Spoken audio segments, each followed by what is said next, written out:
So I promised to do some recordings of particularly difficult campaign stages on my alt account. Now you may have expected Mirror Container to be the very first boss that I hit a wall on, but this video is actually about an entirely different boss. One that you definitely wouldn't have expected, or at least I didn't expect it to be as challenging as it was. And that boss is Ultra. Now, I know what you may be thinking. Ultra is a really easy boss and shields trivialize every mechanic that it has. Well, what if you don't have any shielding units available to you? Not even Tia. What about cover repair? Well, I tried running leader with Star Anise so I could have some amount of healing and cover repair, but the issue is that leader's cover repair is triggered every 15 seconds, and Ultra's AoE plus spray attack happens at a much quicker interval than that, so I can't rely on cover repair for this fight. And after seeing the numbers, I don't think cover repair would have been enough anyways. So what about trying to tank the stun attack? Well, the deficit I was at was big enough where it was a guaranteed one-shot on my entire team, even with overflow HP from someone like Marciana or Maid Anchor. Then I thought, okay, I can take cover for the stun attack and maybe try to tank the spray with someone like Helm to heal the whole team through it.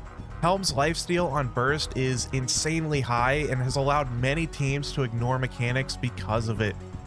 Well, the stun attack just completely nukes my cover from 100 to 0, so it doesn't even matter if I can tank the spray, because I'm going to die to the next sequence of attacks regardless. What about lifesteal from Helm and cover repair? Well, I couldn't sacrifice Star Anise's damage and the damage of another burst 3 by substituting in leader and Helm. I just wouldn't have enough to kill Ultra with a team like that. This means that I have to come up with a way to survive that isn't obvious, or I have to kill Ultra before it does its second sequence of AoE attacks. The latter seems impossible, so that got me thinking about what I could use to survive.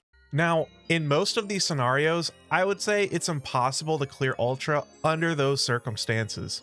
But I had one trick up my sleeve to complete this fight, since I really didn't want to fall behind on campaign progress, especially to something like Ultra being the wall of all things. I was willing to try anything because it could be weeks before I get a proper shielding unit or enough combat power to deal with the one-shots. So this brings me to the secret weapon of the team, Noah.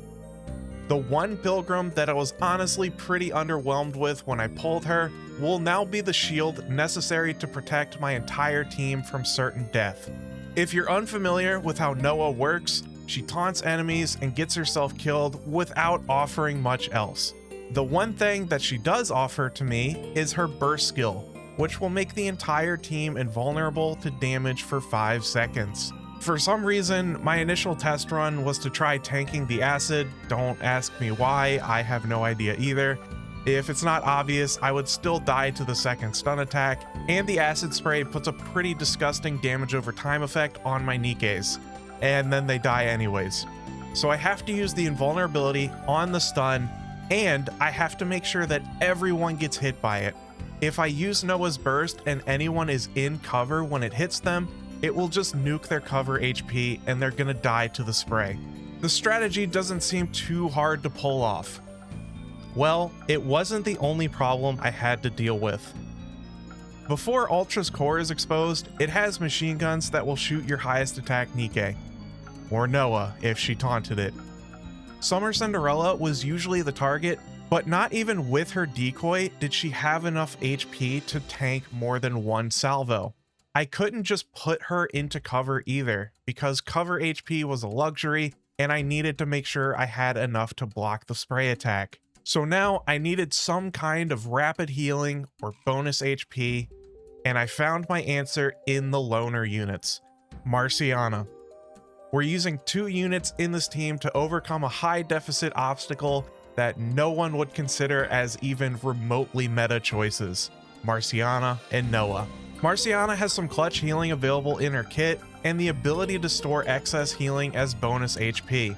So here's the team: Marciana, Star Anise, Summer Cinderella, Noah, and Snow White Heavy Arms. From this point, I'll let the video play and I'll pause and explain why I'm doing certain things when necessary. To start off with, I have to take control of Noah and force her to stop attacking because I don't want her to taunt the boss. I don't need burst generation from her attacks, and she's doing literally 1 damage per shot anyways, so the only thing she's going to contribute to this fight is her burst skill. And funnily enough, even with the healing and the decoy from Cinderella, she was still at a risk of dying, so I had to take it a step further. Cinderella's decoy will refresh whenever she uses her burst skill, so for the opening salvo from Ultra, I had to hold her burst until after her decoy broke so that I could immediately refresh it to give her enough effective HP to survive. After Cinderella emptied her first magazine, I would force her into sniper rifle mode to help me destroy the parts on Ultra, as well as let her pierce to hit the core. From this point on, there is no window for me to swap her back to machine gun form. After that, I don't have to worry about Noah taunting since there won't be any more machine gun salvos, but I will have to hold my second burst for the 2 AoE attacks. And then I would use burst 1, Noah's burst 2, and then Snow White's burst 3. The timing on this full burst has to be quick so that I can squeeze in another before the next set of AoEs, which is why I effectively waste Snow White's burst here. Other than that, I manual Noah to make sure that she doesn't go into cover after firing. Then everyone takes cover for the spray attack and we go back to business as usual. So for this set of salvos, I can burst immediately with Cinderella because her decoy is already broken at this point. There is a second salvo which Cinderella won't be able to tank, and initially I was trying to use Noah for it, but she kept dying because of it. The good news is that if Noah doesn't taunt this one, it will attack Snow White, who will have enough cover HP from her upgraded doll to survive. After these salvos, the fight gets a lot easier.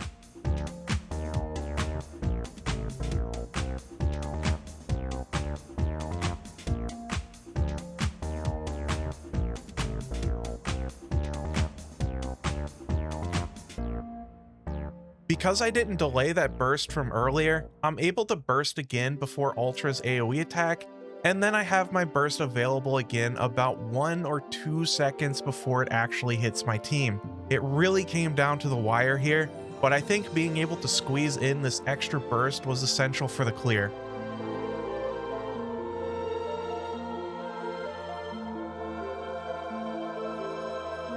For the quick time event, or intermission phase as I like to call it, I needed the bonus damage from full bursting to actually clear it, and thankfully it lined up here.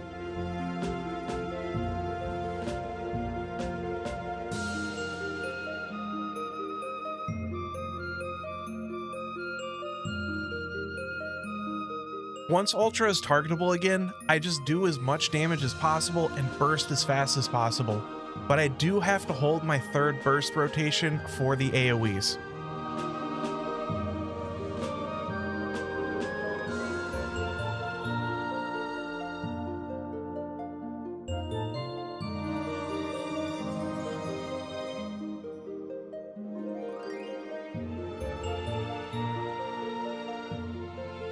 I managed to get the clear just before the second intermission phase happens. If I wasn't able to kill it here, I would have to play around with the full burst timing to ensure I had it for the intermission phase again. But thankfully it died before then, just barely. I really cannot put enough emphasis on how precise this clear had to be. I tried to check on NIKKE to see how low my clear was compared to others, but the site doesn't track normal mode stages as far as I can tell. I think the lowest clears when I checked were around 150,000, and this one was at approximately 164,000. So a very high deficit clear with 0 shielding. I can't really say that this was a fun experience, but it was very satisfying to pull off. Anyways guys, please like and subscribe if you enjoy my content. Thank you so much for watching, and I will see you next time. Bye!